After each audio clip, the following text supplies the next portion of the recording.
Assalamu alaikum wa rahmatullahi wa barakatuhu. How is everybody doing? Welcome back to another one of my live streams. Alhamdulillah ala kulli hal. So I'm going to be doing things a little differently today. Inshallah. Hope everybody's doing well. I'm going to be bringing up my Discord. I'm going to be sharing my screen in a second. And we're going to be looking through some of your submissions. Okay. So I'm pulling it up here. It seems the brothers are organizing like a watch party or something in the brothers chat. So if you guys want to check out the Discord, you should check out the Discord. Let me look at my my chat here.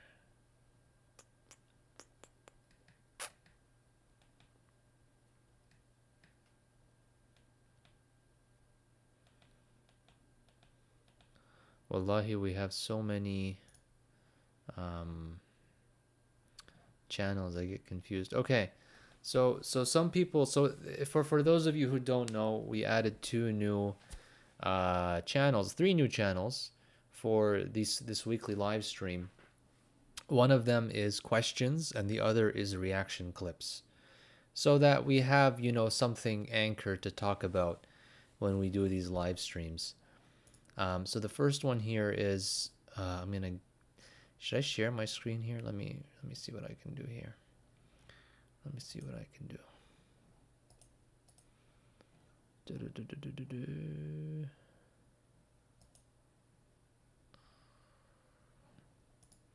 Anyway, I'll just read them out then. I think that's the best.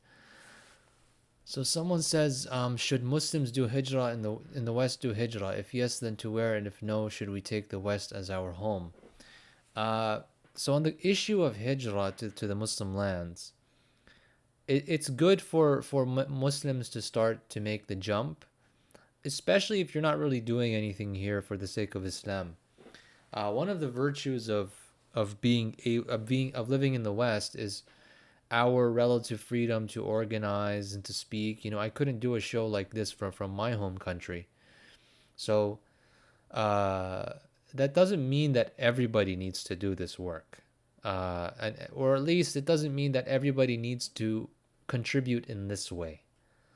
If people can start going to their homelands and they're going back with the right ideas, hopefully they're not just going to go back to chill. They're going to go back to build. They're going to go back to establish themselves in society. That would be a very good thing. Oops. I have the most ghetto setup today. Sorry, guys. This thing's connected. If you could see like the behind the scenes, it would look like a horror show today. But you can only see the niceness.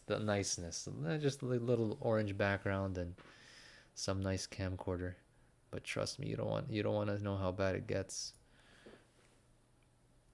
Some people say it's muted. Some people say it's not. Quarter zip moment. I had this before. Quarter zips were cool. It's technically a turtleneck, but I keep it unzipped because otherwise it gets too hot. Yeah, I think it's just you, AWFY boy. You gotta hold on. Let me pop out my chat so that I can see it while I answer questions. Okay, that's good. Chat is popped out. All right, so I hope that answers the question. Okay, now someone says, if you had to assign distinct roles for forming a khilafah, what would they be? I assume you're talking about like what would the roles in the government be? That's a whole topic. There's a book called The Ruling System of Islam you can check out, which has a good discussion of this topic. How can Muslims maintain unity amongst one another considering how prominent nationalism is in so many cultures? Well, it is precisely that which is the obstacle we need to overcome in order to create unity. It's not about maintaining unity. We don't have unity to begin with. And it's because of nationalism. It's because Muslims have identified with other groups besides the Muslims. So the answer to your question is just we need to deprominentize nationalism in our cultures. Oh, we got some Hebrew going on. What is that about? So I'm spooked out, man. Like, what is that? Pegasus? Shalom? Alright, I'm gonna put my headphones on now. Hey, welcome.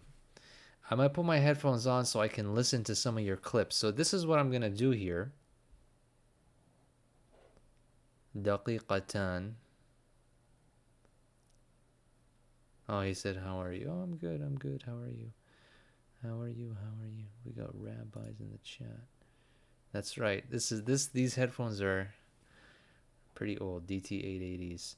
So give me a second while I just load up some of these clips to make sure you guys don't see anything private when I share my screen. Okay, so someone says here,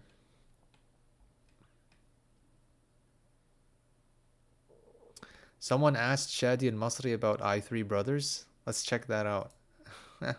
I have not seen this. Okay, so I'm gonna load this up here.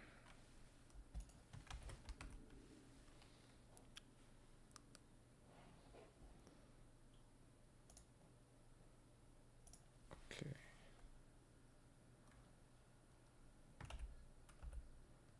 Okay.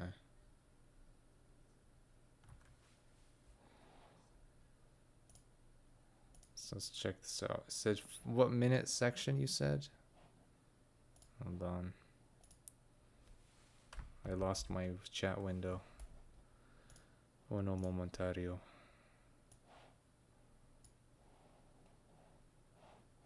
One minute, brothers. 1 minute. Can we have a little bit of patience?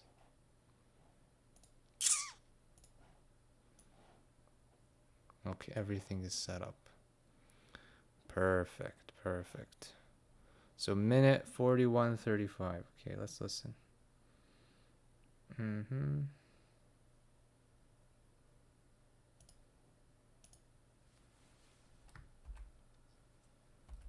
you guys hear him? Or no? I think I need to enable desktop audio. I think you guys should be able to hear him. How do you respond to these F4Q5G? Why is he holding a sword? That's scary. I'm scared. But yeah, please tell me, brothers. Can we hear the chat? Oh, you can hear. Perfect. Okay, good. Gucci. Just 1 second here.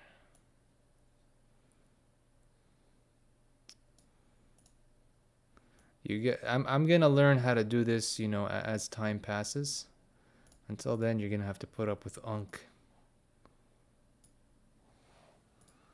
Okay, let's listen. How do you respond to these I3 brothers who say the purpose of Islam is to establish Islamic political system, Khilafah?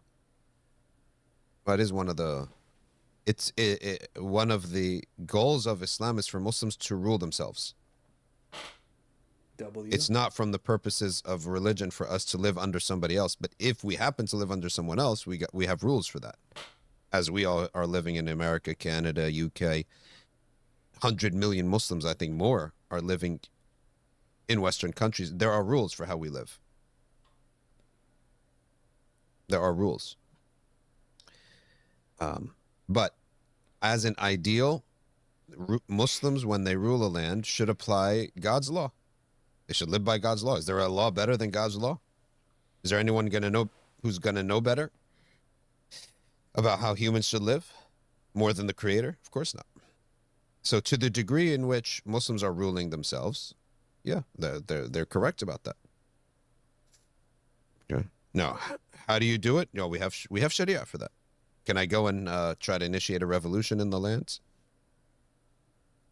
We're against that. Are you? We're against that. Can I go now and try to be seditious? Well, let me pause here. It depends on what we mean by revolution, right? So up until now, everything he said is Some of it is a bit vague, but there's no problem, inshallah, yani, with yes, we one of the goals of Islam, implementing the political system of Islam, fine. We have to live under uh, the Sharia, but in the cases that we don't, like right now, there are rules for that, yes. Um, However, it depends on what we mean by revolution. Many people use the word revolution in different ways, okay? So this is important. In the most general sense, revolution refers to regime change, or it refers to like changing the system of a society. In this sense, revolution is indistinguishable. It's synonymous with socio-political transformation. In that case, of course, we have to be for revolution. But some people use revolution in a decidedly like chaotic or violent connotation. So revolution means a rebellion, in other words.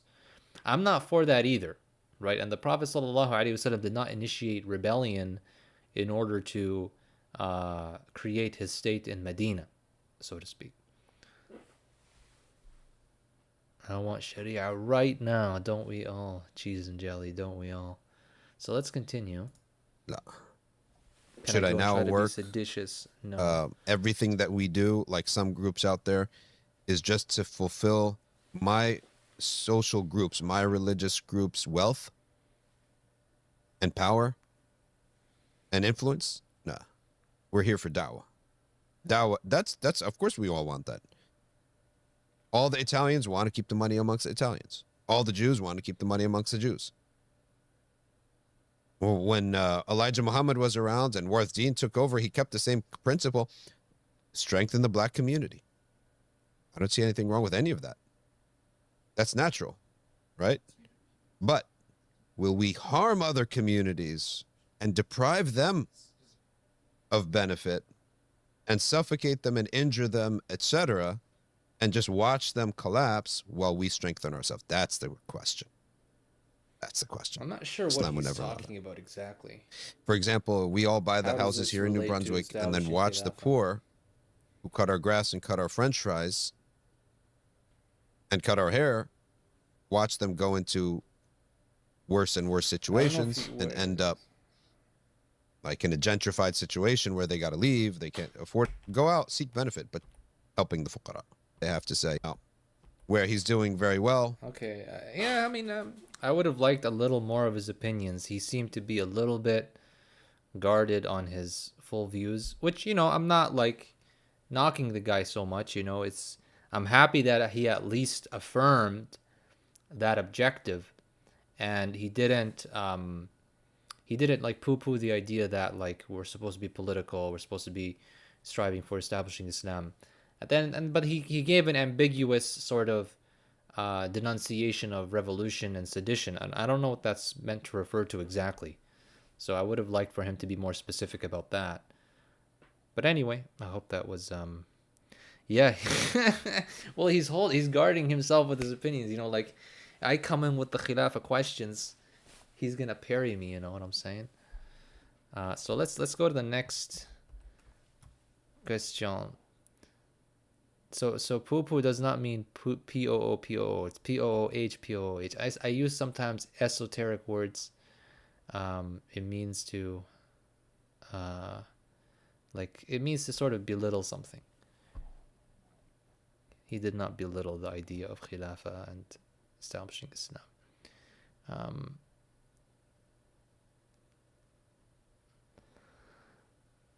So someone asks, Islam came into victory with small numbers. Why are we overly focused on trying to bring many people in rather than just having a few people go full force?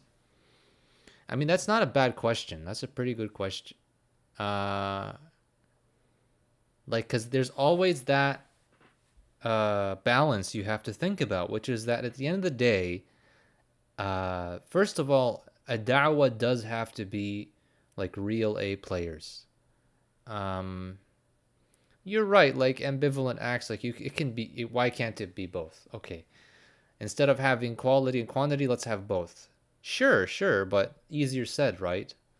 But if you're gonna think about in terms of what is needed to get the job done, does a revolution in the general sense of the word, does it require everybody? No, it never requires everybody. It needs the right people. But the question is, what is necessary, and like how many are necessary? And the way I see it is that, like, okay, us Muslims in the West, we're a small percentage of the ummah. We need to get organized because we're the only people that can get organized, and we can start to build the right networks, create the right institutions, make the right moves, essentially like projecting a change in mindset, a change in thinking from the West to the Muslim lands. I hope that's beneficial. All right, so let's look at another one of these. Okay, another Shadi al-Masri one. Let's go to him a little later. Someone says, 42 minutes in, he summarizes your points. So this is Prof. Zhang. Is that how you say it? Prof. Zhang? Prof. Jiang? Zhang? Let me, I'm not trying to be racist. I just don't remember his name. So let me share my screen again. We'll go to Prof. Zhang.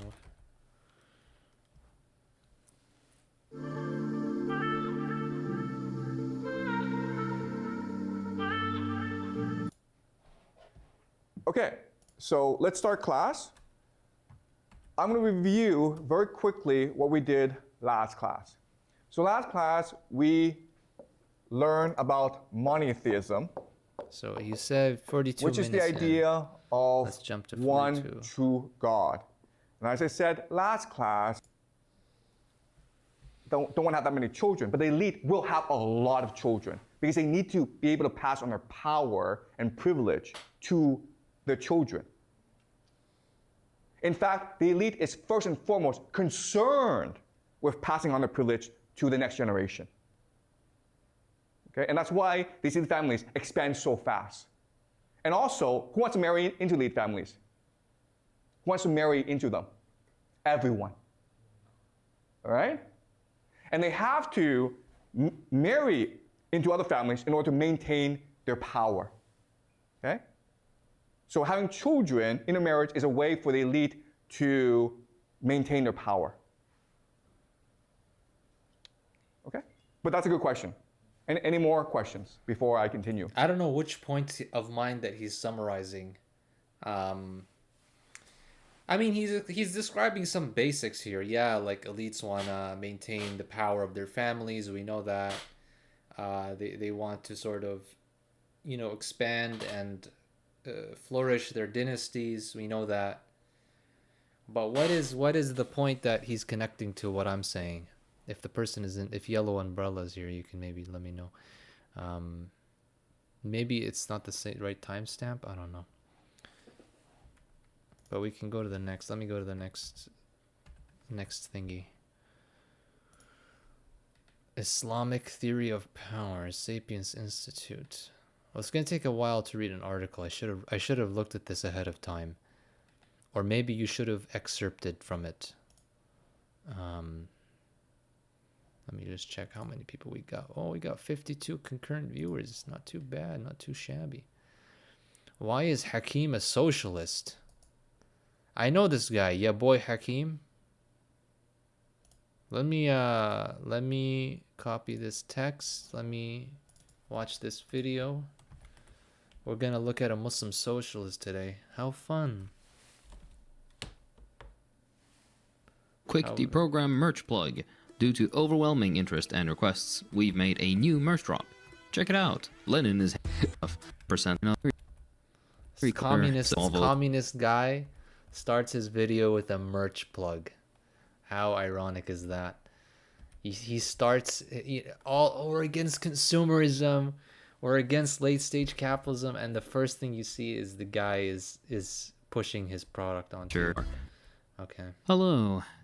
Today will be another rambly type of video, and I'm coming to you straight from the attic of my building, which is very cold, and that's why I sound very stuffy, like some sort of goblin creature. If you want to know why, then listen to the latest podcast This is a episode. long video. You should have given me a timestamp. All right, today I was thinking I would talk about something a bit more personal, Let which me go is faster. requested plenty. I don't know why you guys want to know more about me, but here it is. It's kind of the general question of why I am a socialist, or I'm into this kind of type of radical politics. I'm putting on a glove, by the way, because it's fucking cold up here.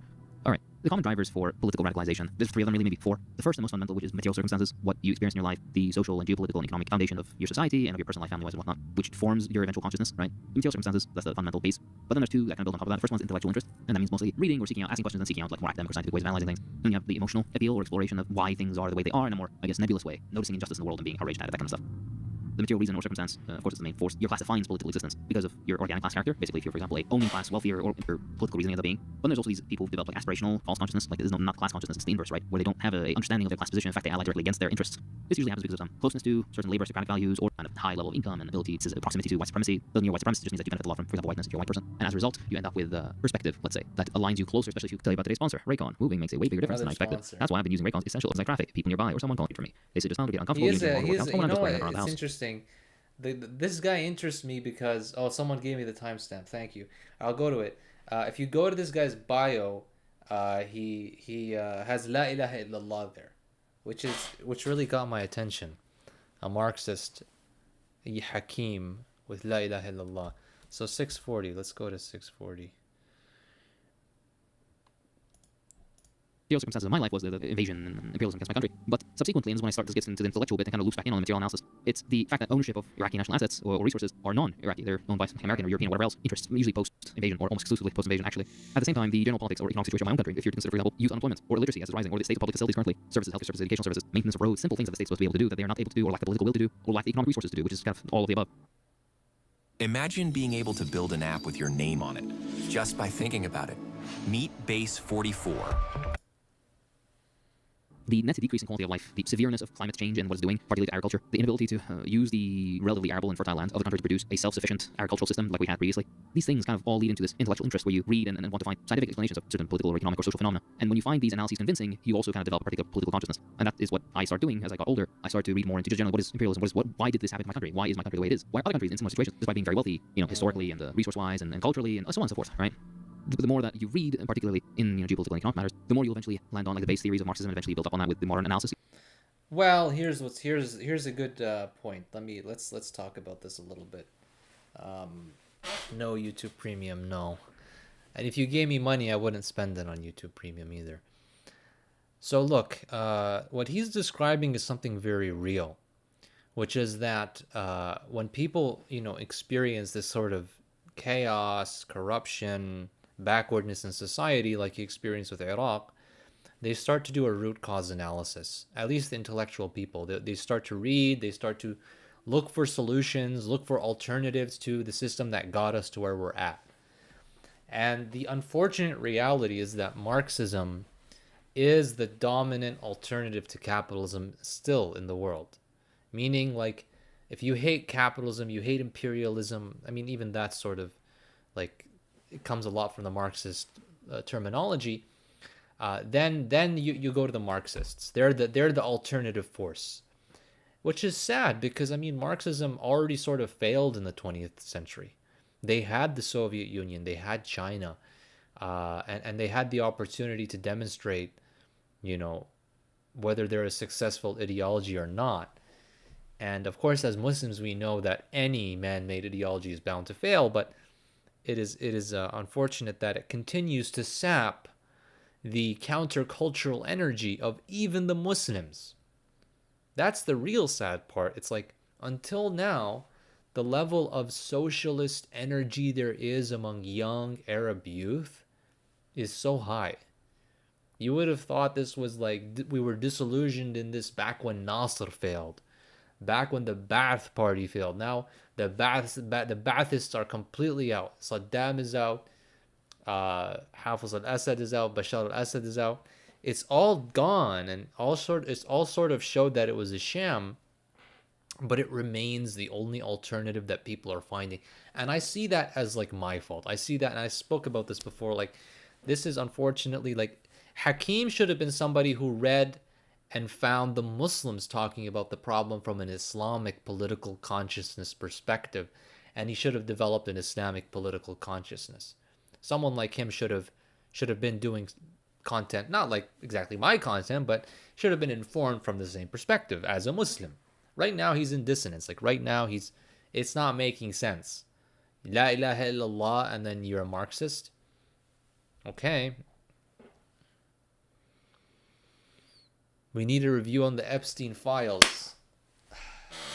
Soon, very soon. I need to put together something on that because there's lots of crazy overlaps with Epstein. And I just saw today someone from somewhere sent some parts of the Kaaba, like like the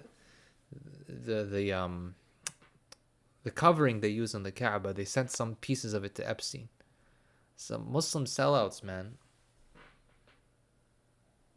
Economic analysis, like Wallerstein and John Smith and Intis Wandi and Torkel and all these other people like build on value transference theory and unequal exchange and all this stuff, right? That leads you to understand that the system, economic system, is much more complicated, but also is directly set up in a way to benefit a certain part of the world over another part of the world as a heritage of colonialism, and this arose out of a particular momentary, I guess, shift in historical development regarding means of production, expansion means of production that eventually leads to military development. That's what allowed for colonialism to become so significant and allowed relatively quote-unquote insignificant. So all this basically analysis about, well, the situation of Iraq, you can trace it back to American imperialism, which can be traced back to the Industrial Revolution, and the Industrial Revolution sort of localized the means of production, into the hands of a small elite. And this is, again, like the Marxists have a specific narrative about history, a specific narrative about what caused the suffering that we see today.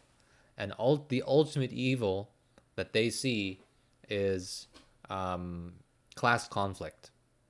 The exploitation of the bourgeoisie, the exploitation of the proletariat by the bourgeoisie. Whereas in Islam, we see things from a very different lens. The story of evil and good, all the way back to Adam alayhi salam, all the way back to the beginning of humanity, is about acceptance to and subservience to divine legislation and the divine, God himself, versus rebellion against God, and subsequently seeking to make yourself master. Really, and all of this is encoded by one ayah in the Quran. This is the ayah that's I talked about in one of my videos, the one that got a lot of views. The ayah number 213 in Surah Al-Baqarah. All of that worldview, the narrative about Islam, about where did evil come from, what is the Islamic solution to evil, is encoded in that ayah. So a Muslim like him, I would have hoped, could have come to such an understanding, but there are very few that are sort of speaking about Islam through this lens, unfortunately. That's right, Abdullah Andalusi is underrated. I've seen some of that podcast, not the whole thing. But yeah, I love both of them.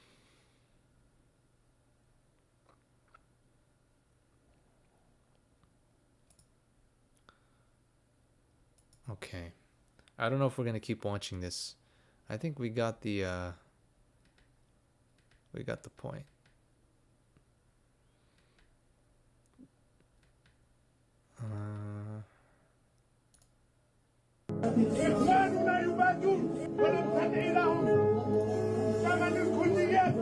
So someone sent me this. It's a Discord attachment, so I can't load it up here. So hold on.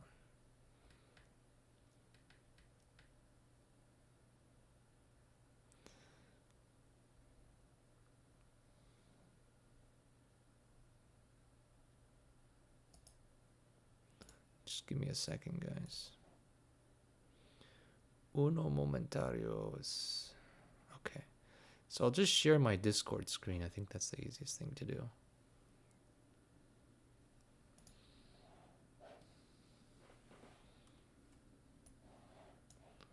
Okay. So someone shared with me here. Let's look at these videos.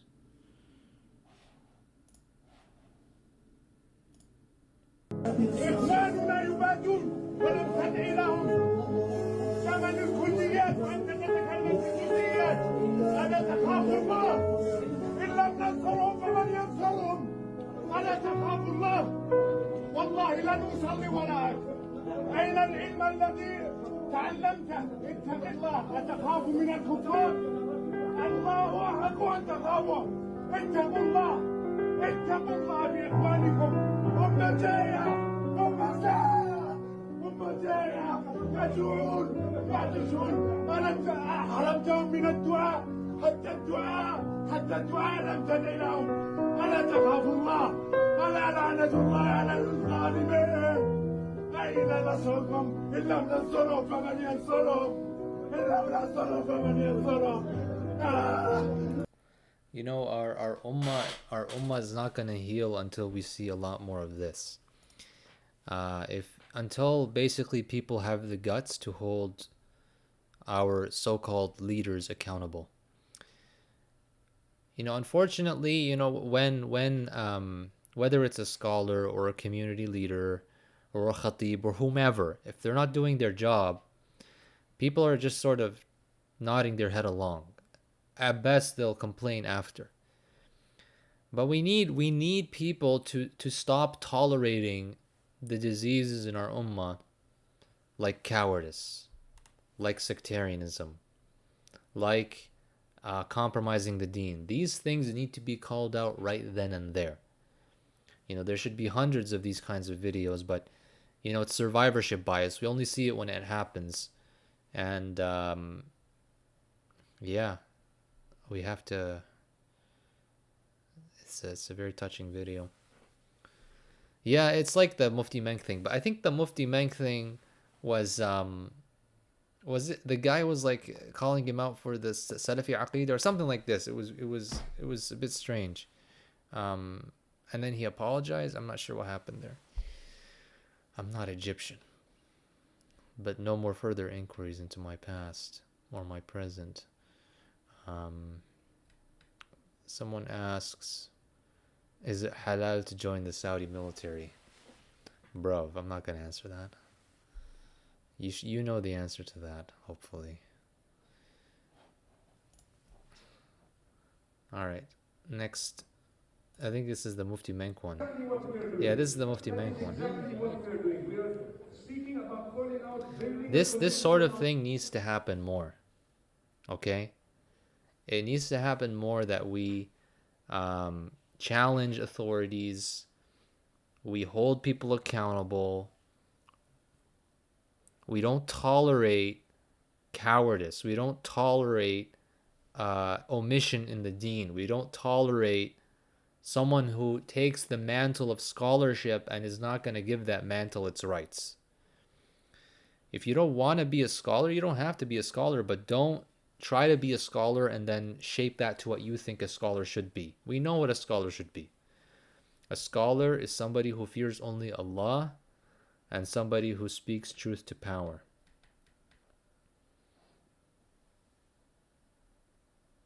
Doesn't this just make more disputes? Well, we need a dispute to happen. Like, there's things we need to be disputing. Isn't that important? Isn't it difficult to hold people accountable as a young person? The older people don't take you seriously. If you're alone doing it, then yeah.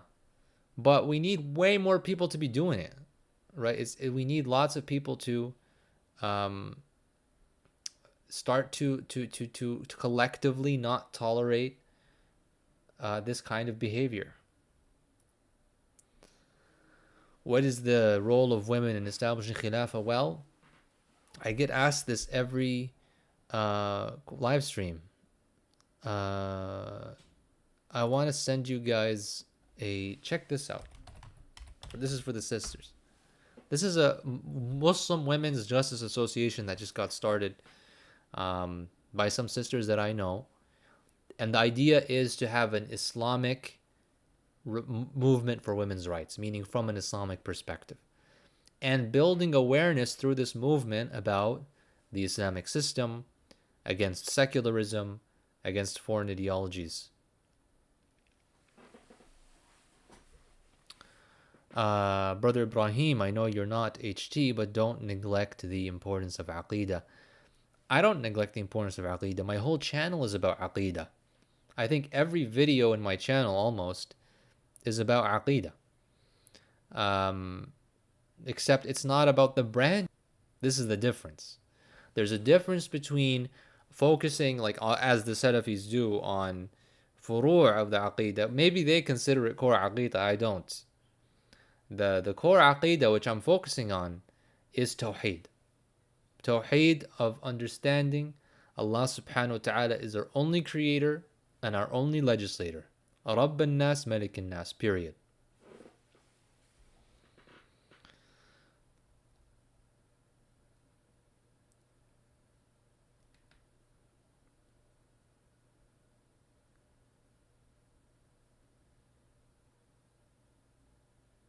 No, we should be calling out everything that's happening, Ahmed. I don't know why you think I only speak about Gaza.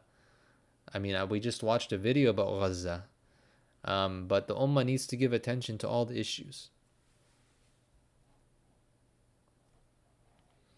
Let's look at this video. The UAE doesn't want to send students to the UK because they fear other Muslims will radicalize them. This is crazy. Sit down. I've seen this before. Fasten your seatbelt, something, you know. I don't know, get a cup of tea. Al-Imaratul Arabiyatul Muttahida. They actually come. Let me just see if there's anything new here, because I pretty much know what's going on. It's like 7 little kingdoms who lump themselves together. So yeah, this is what's actually happening is that the UAE is not sending its students to the UK because there are Muslims like you guys in the UK, in MSAs or ISOCs or whatever you want to call them, and they're worried that they're going to get radicalized by these UK Muslims, when really they're just allowed to speak about Islam without too much government repression, right? We already know, like in the Western countries and even in Islam, like we don't speak about, you know, we're not talking about going do jihad, go do violence, do terrorism. No, we're not about that stuff. That's not what you hear in these places. So what are they so worried about?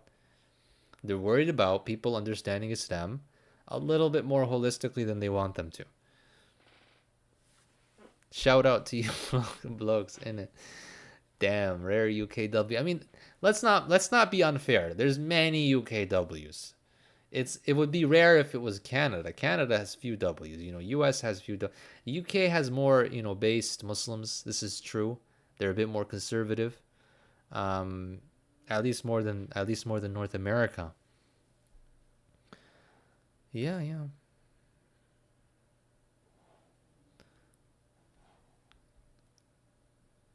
It is destitute in the US. I'm sorry for you guys. But hey, it means way more opportunity. The US Muslims are the most privileged. They have the most money, they have the most connections, they have the best universities. You guys can change the world. You just need a little bit of iman and ideology and principles, and Americans already have a lot of good attributes. Like Americans are already ambitious. You guys are already like creative. You have a sort of take over the world mindset. You just need to sort of appropriate these things in the secular Muslims that live there in order to get them to be more revivalist in nature, sublimate those attributes towards the Islamic cause.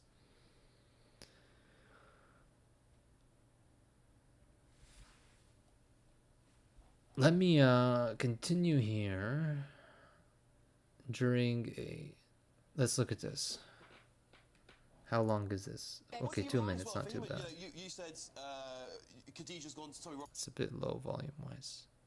I hope it's hearable. If it's not hearable, let me know. Are you critical of that? 100%. 100%.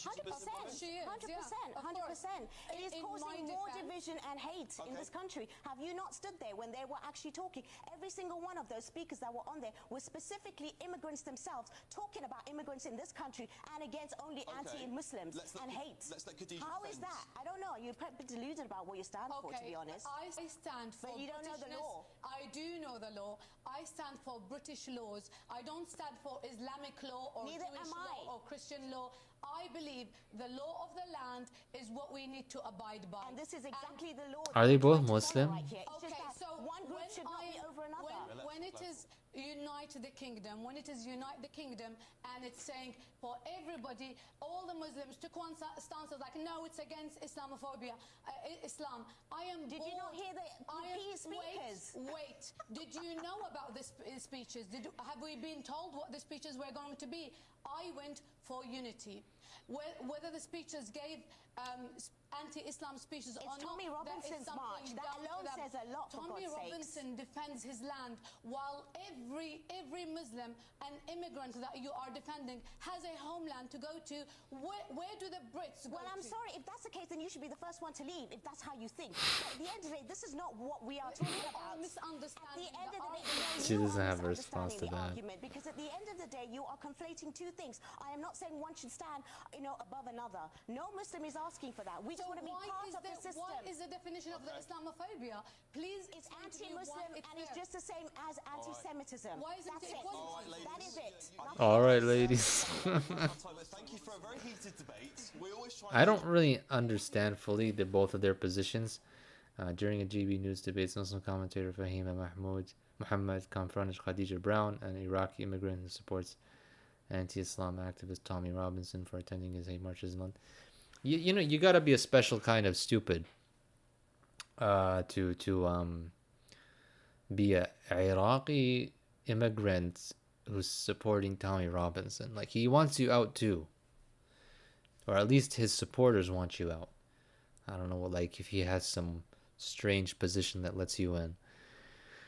Define Islamophobia.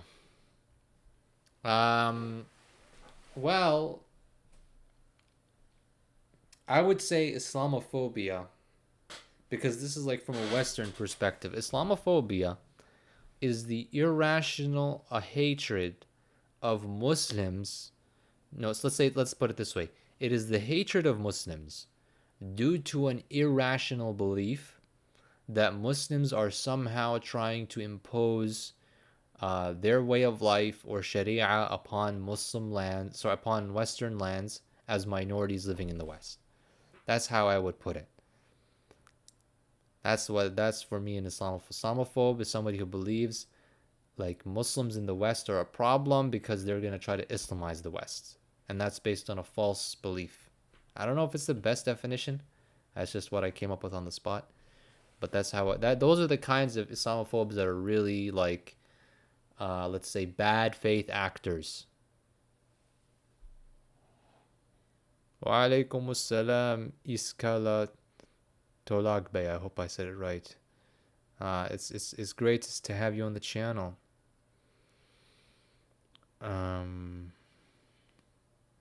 That's right, Salahuddin. That's right.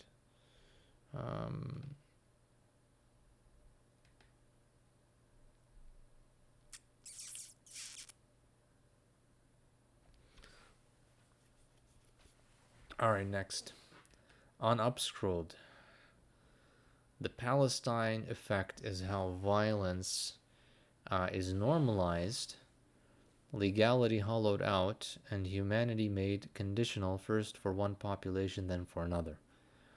What remains is the question Palestinians have been asking for generations: who is protected by the law and who is merely subjected to it? Is there like a question here, or is this an article?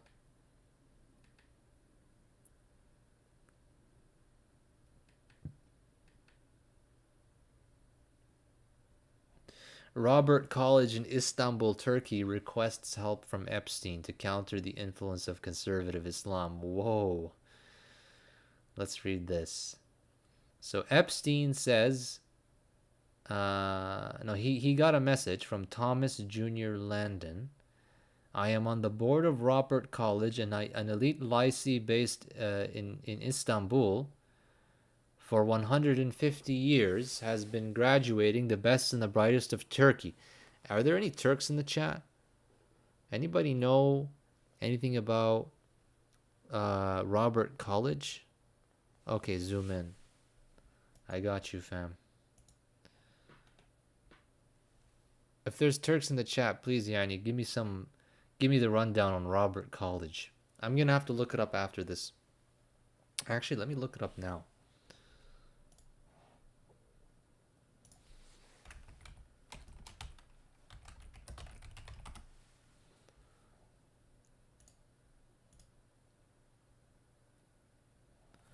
Robert College, a highly selective, independent, coeducational private high school in Turkey, founded in 1863.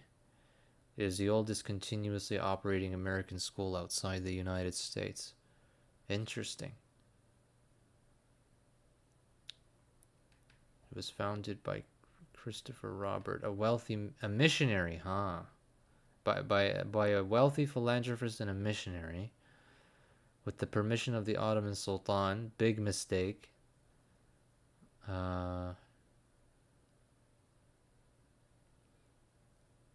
This is basically subversion of a country. I don't know how this thing was allowed to exist.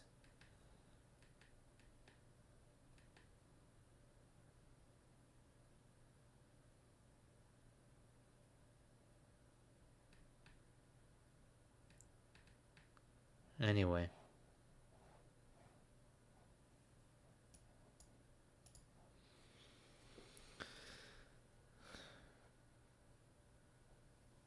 So it says, in today's Turkey, where influence of conservative Islam is creeping more and more into social life and the education system, the mission of RC has never been more important. I know this is not the kind of brain-bending scientific thing that generally appeals to you. Turkey, post the ISIS phenomenon, is taking a very conservative turn, and we on the board are redoubling our efforts. I admit this is personal for me. Oh my god. Tell me more when I see you. So yeah, they're trying to get Epstein dollars.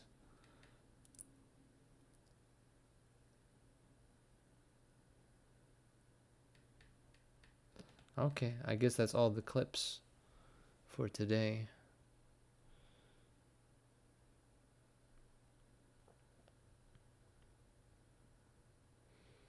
Yeah, maybe next week we'll go over the RAND documents. I might do that.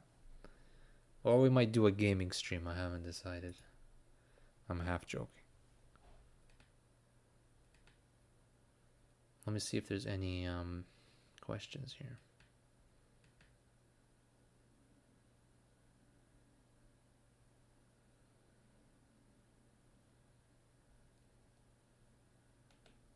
So let's take one more question here, and then maybe we'll do some stuff from the chat.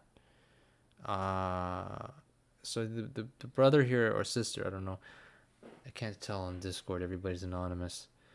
What are your thoughts on creative works in Islam?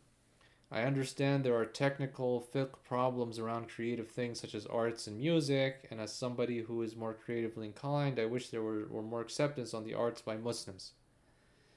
Most Muslims condemn all form of art and music, saying they're all just haram and just following your desires. Here's the thing. The arts and creative works are incredibly important. Yeah, every week on Sunday, I do it every week 5 p.m. So, been consistent. We'll stay consistent, inshallah. I haven't read this book, Restating Orientalism. I am trying to get through Impossible States so that I don't agree with its thesis. So I need to read it properly so I can give a response to it. But yeah, that's the first. Maybe I'll try that if that's a good book. But well, I'll keep that a surprise, Salim. The games. I promise there will be at least one gaming stream. It's not going to be the game you expect. It's a political simulator game from the 80s. Nobody knows it, but there's some good commentary to make on the basis of how the politics is set up in the game. Anyway, it gets a few things right. So, creative works and arts, Snake. Creative works and arts are soft power. They are important to winning the ideological clash, to winning the war of ideas. We need arts. We need movies, video games, books, comics, anime. Hell yeah, why not? If you can do it in a halal way, this is now the constraint, which is like, yeah, there is a halal and haram way to do art. Certain mediums are way easier to be halal with, like poetry, let's say. It's like film a bit harder, animation even harder. But you do want to, seriously tackle the problem while staying principled And I don't believe that we should have too much of a problem, inshallah. And we should be able to make very powerful works of art that don't violate Islamic norms or principles. Yeah, I don't like anime either, but it works on a lot of people. So taswir is a sin. You're right. There have been differences of opinion with respect to taswir that is not for sanctification purposes, or that is not 3D versus 2D. Anyway, that doesn't mean we need to like go around and try to find a loophole. No. But there are different people with different opinions on this.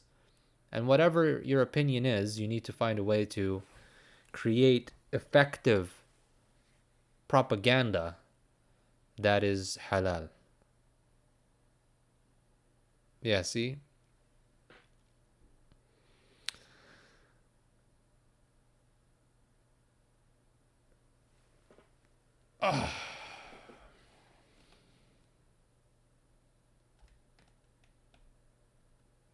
Yeah, Yusuf Chaudhry is right, unfortunately. Okay, I guess I'm kind of done with whatever's on Discord for now. I mean, I can't really like give you a full answer on roadmap for establishing the Khilafah. It's too big of a question. Oh, here's the hadith I missed. There will be 12 Muslim rulers. Then he said a sentence which I did not hear. My father said all of them will be from Quraysh. So I think the hadith talks about khulafa. This is the hadith of the khulafa. And they use the hadith to justify their 12 imam. So it's true that there will be 12 khulafa rashidin. Okay, this hadith is the proof. I need to look at the exact wording, that there will be 12 khulafa rashidin. I answered that, Salim. I think. Maybe you weren't here at the beginning. So right now we had 4, arguably 5 khulafa rashidin. So there's still 7 or 8 more to go. So that means it's a bushra for us that the khulafa are gonna, Khilafah Rashid is gonna come back, which we already know from the hadith of the Prophet sallallahu alaihi wasallam, that Khilafah Rashid is gonna be back. Khilafah ala minhaj nubuwah. So, yeah.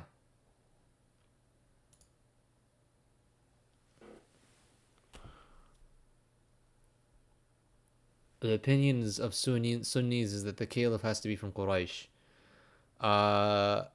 Most Sunnis, yeah, in history, historically, yes, but that doesn't. Not everybody agreed with that.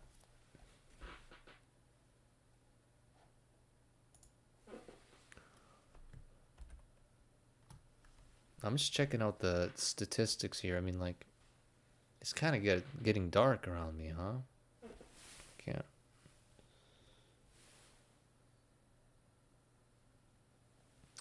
I need to figure out my technical setup a little bit better than what I have right now.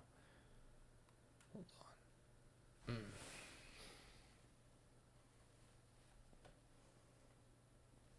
You like this?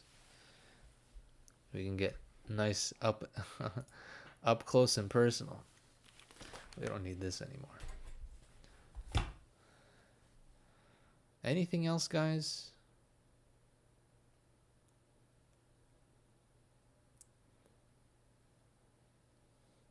Sorry to break your HT bubble. Okay.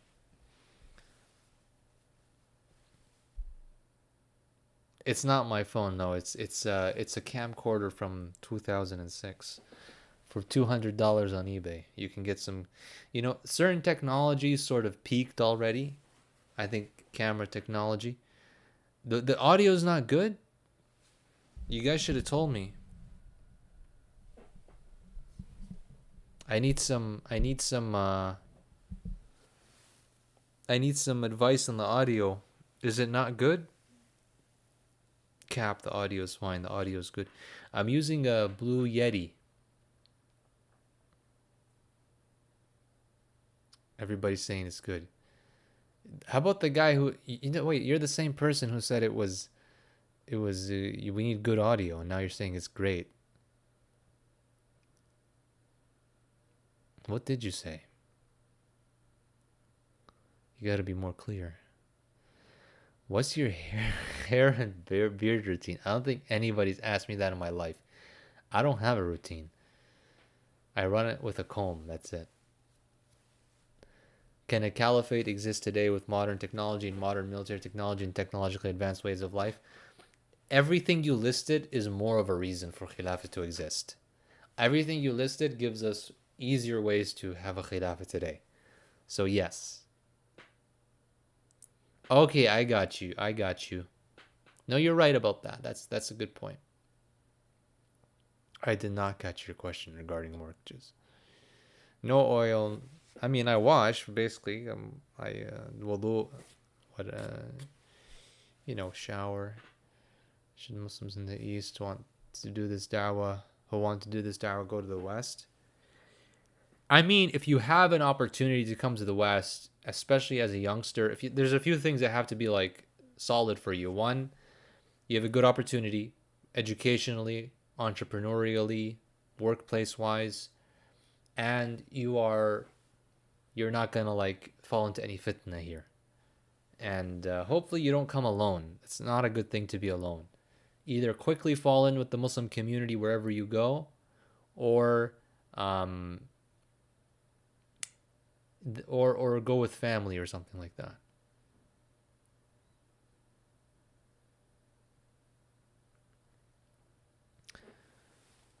What's the Muslim women's role in making a change? Lots of it is the same as the men's role.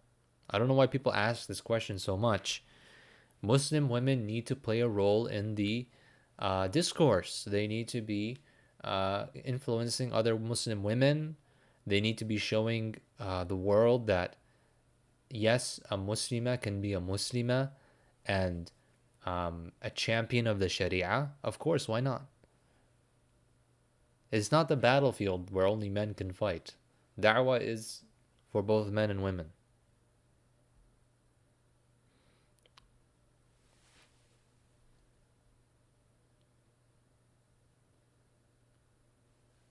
Not necessarily cheese and jelly. Depends on the process and so on.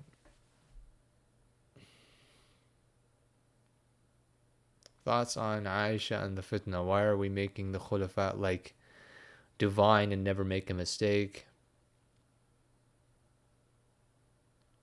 Radiya for me is a rida for the overall acts, not. I don't know what that means.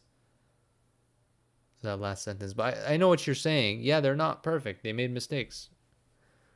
I don't know who's making the khulafa like divine and never making a mistake, but we shouldn't think like that.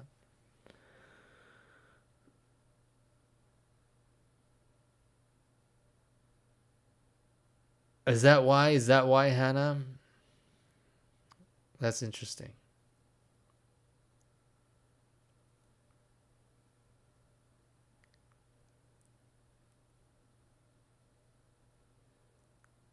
I don't know who's avoiding your questions. I'm not avoiding any questions. You just need to. Sometimes things scroll by and I don't see your question.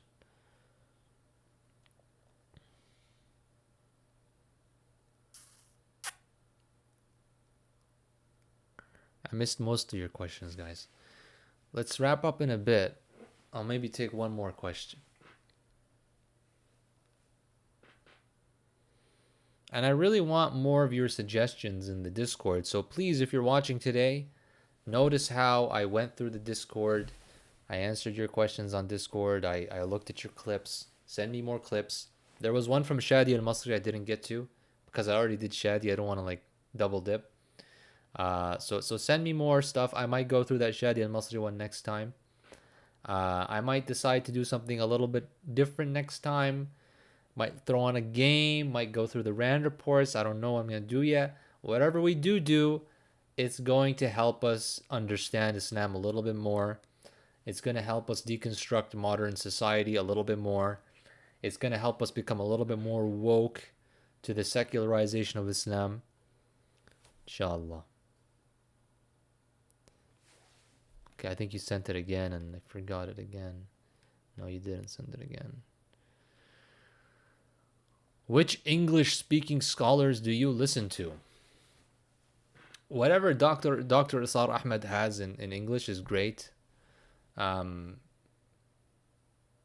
else in English? There's honestly, the best I've found are in Arabic. Like, there's not really much like top G, triple A, S tier scholars in the English language around.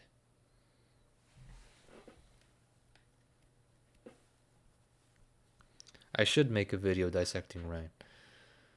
Arabic, you have Hazm Abu Salah Ismail. You have Abdul Hamid Kishik. You have Abdul Aziz Tarifi.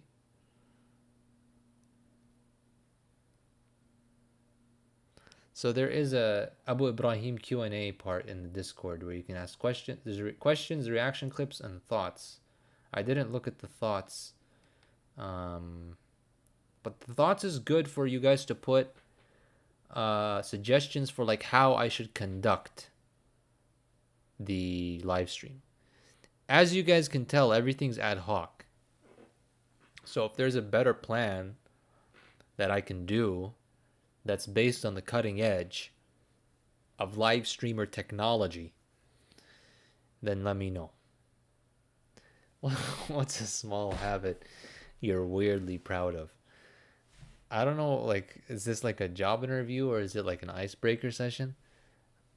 I don't know. I can't answer that for you. I'm sorry.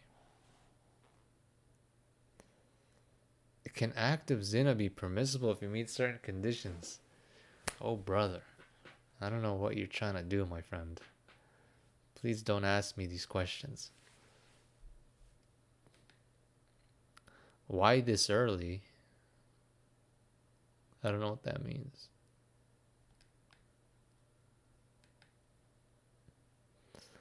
Professional live stream equipment. So I need maybe for you to tell me what that is. Is it a camera? Is it a background? Is it... What is it?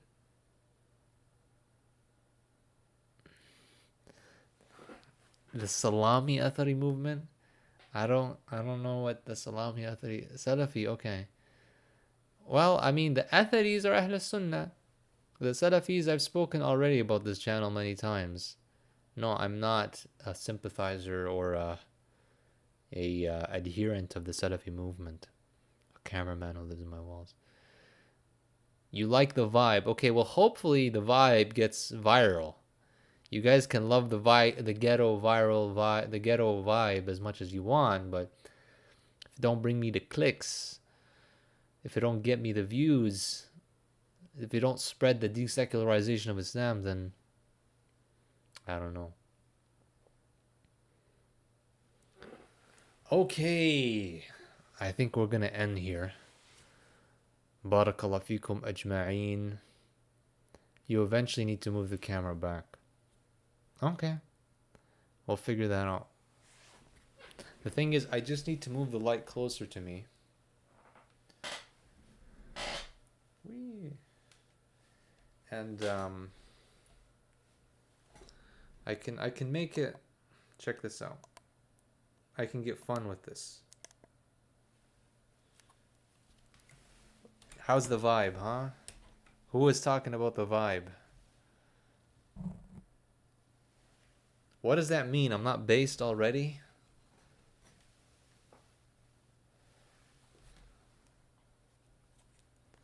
I need a little bit more, Saddam. Tell me what I need to learn from this man, Nick.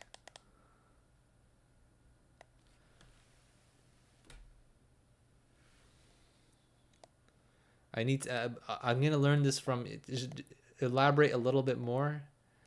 Is this my sheikh? I'm 27 years old, man. Let me have some fun. It's like I'm at the party. I don't go to the club, so this is all I get, you know.